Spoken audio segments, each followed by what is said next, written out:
ഒരു വേടൻ മരിച്ചാൽ 10 വേടന്മാർ പിറവിയെടുക്കും എന്ന റാപ്പർ വേടന്റെ വരികളെ അനുസ്മരിപ്പിക്കുന്ന കാഴ്ചയാണിത്.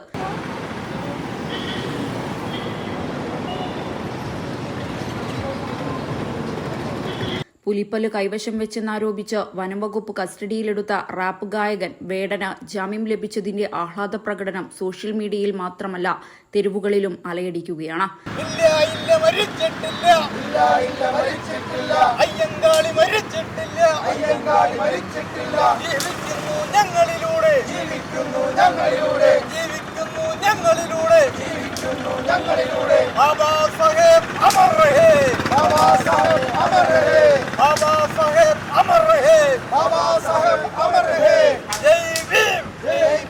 തൃശൂരിൽ വിവിധ ദളിത് സംഘടനകളുടെയും വേടൻ ഫാൻസിന്റെയും ആഭിമുഖ്യത്തിൽ ബൈക്ക് റാലി നടന്നു. സാഹിത്യ അക്കാദമിക് മുന്നിൽ നിന്ന് ആരംഭിച്ച ബൈക്ക് റാലി മുനിസിപ്പൽ കോർപ്പറേഷന് മുന്നിൽ അവസാനിച്ചു. വേടൻ എന്ന വ്യക്തി ഒരു ലഹരി ഉപയോഗിക്കുന്ന വ്യക്തിയാണെന്നും അദ്ദേഹത്തെ കണ്ട് യുവതലമുറ ലഹരിയിലേക്ക് വഴിതെറ്റി വീഴുന്നു എന്ന് പറയുന്നതിനെതിരായി ഈയുള്ള ചെറുപ്പക്കാരെല്ലാവരും തന്നെ ഞങ്ങൾ ആരും മദ്യപിക്കില്ലെന്നും പുകവലിക്കുന്നില്ലെന്നും സിന്തറ്റിക് ലഹരികൾ ഉപയോഗിക്കില്ലെന്നും പൊതുസമൂഹത്തോട് വിളിച്ചു പറയുക എന്ന ലക്ഷ്യത്തോടു കൂടിയാണ് ഞങ്ങൾ വേടനെ ഐക്യദാർഢ്യമായിട്ട് രംഗത്ത് വന്നിട്ടുള്ളത്. അപ്പോൾ വേടനെ തൊട്ട് കഴിഞ്ഞിട്ടുണ്ടെങ്കിൽ വേടനെതിരെ എന്തെങ്കിലും അനാവശ്യ കേസുകൾ ചുമത്താൻ നിങ്ങൾക്ക് ആർക്കെങ്കിലും ഉദ്ദേശം ഉണ്ടെന്നുണ്ടെങ്കിൽ അതിനെതിരെ ഞങ്ങളെല്ലാവരും പ്രതികരിക്കുക തന്നെ ചെയ്യും. പൂരത്തിന്റെ തിരക്കുകളിലേക്ക് കടന്നുകഴിഞ്ഞ നഗരത്തിൽ വെച്ച് മർദ്ദിതരുടെ ശബ്ദമായി മാറുന്ന വേടന്റെ രാഷ്ട്രീയവും വേടനെ അറസ്റ്റ് ചെയ്ത രാഷ്ട്രീയവും ആഹ്ലാദ പ്രകടനത്തിൽ ഒത്തുചേർന്നവർ പങ്കുവച്ചു.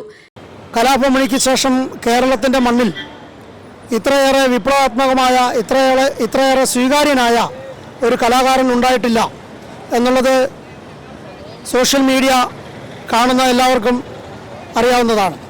അദ്ദേഹത്തിൻ്റെ പാട്ട് കേൾക്കാൻ, അദ്ദേഹത്തെ കാണാൻ, അദ്ദേഹത്തിൻ്റെ ഹൃദയം തുളച്ചുറങ്ങുന്ന ചരിത്രം ഉൾപ്പെടുത്തിയുള്ള ആ വൈകാരികമായ പാട്ടുകൾ നെഞ്ചിലേറ്റുവാനും അദ്ദേഹത്തിൻ്റെ ആലാപന ശൈലി കാണാനും അദ്ദേഹത്തെ ഒരു നോക്ക് കാണാനുമായി ലക്ഷക്കണക്കിന് ആൾക്കാരാണ് അദ്ദേഹത്തിൻ്റെ പ്രോഗ്രാമിൽ പങ്കെടുത്തുകൊണ്ടിരിക്കുന്നത്.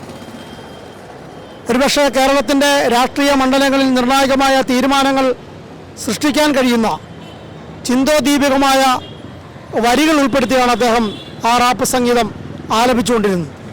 അതുകൊണ്ടുകൂടി തന്നെ വേടൻ പറയാൻ ഉദ്ദേശിച്ച രാഷ്ട്രീയം, വേടൻ പാട്ടുകളിൽ കൂടെയും അദ്ദേഹത്തിൻ്റെ വേദനകൾ തുന്നിയ കുപ്പായമിട്ടുകൊണ്ടുള്ള അദ്ദേഹത്തിൻ്റെ പ്രവർത്തനങ്ങളെയും നാളുകളിലെ രാഷ്ട്രീയം, ഈ രാജ്യത്തെ അടിച്ചമർത്തപ്പെട്ട പിന്നോക്കക്കാരുടെയും ദലിതരുടെയും മതന്യൂനപക്ഷങ്ങളുടെയും മണ്ണിൻ്റെ മക്കളുടെയും തദ്ദേശീയരുടെയും എല്ലാം വികാരങ്ങളെ ഈ രാജ്യത്തിൻ്റെ രാഷ്ട്രീയ മണ്ഡലങ്ങളെ പിടിച്ചുകുലുക്കുമെന്നതിൽ തർക്കമില്ലാത്തതുകൊണ്ടും വരാൻ പോകുന്ന രാഷ്ട്രീയത്തിന് വേടൻ്റെ ശക്തമായ പിന്തുണ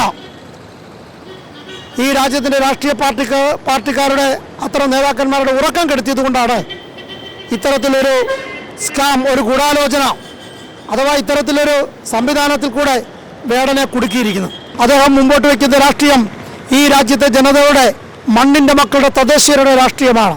അതുകൊണ്ടുകൂടി തന്നെ ഈ രാജ്യത്തിൻ്റെ മണ്ണും ഈ രാജ്യത്തിൻ്റെ ഭൂമിയും അധികാരവും സമ്പത്തുമെല്ലാം കൈവശം വെച്ചിരിക്കുന്ന ഈ രാജ്യത്തെ സവർണ മാടമ്പി തമ്പരാക്കന്മാരുടെ ഉറക്കം കെടുത്തുന്ന അവരുടെ ഉദ്യാനങ്ങളിലെ വലിയ പ്രശ്നങ്ങളായി ഈ വേടന്റെ പാട്ടുകൾ മാറി എന്നുള്ളതാണ് നമുക്ക് കാണാൻ കഴിയുന്നത്. P K Babu, advocate Pradeep Kumar, Prasad Ollur, Sreejil, Divin Guruvayur എന്നിവർ ആഹ്ലാദ പ്രകടനത്തിന് നേതൃത്വം നൽകി. Metro post, Thrissur.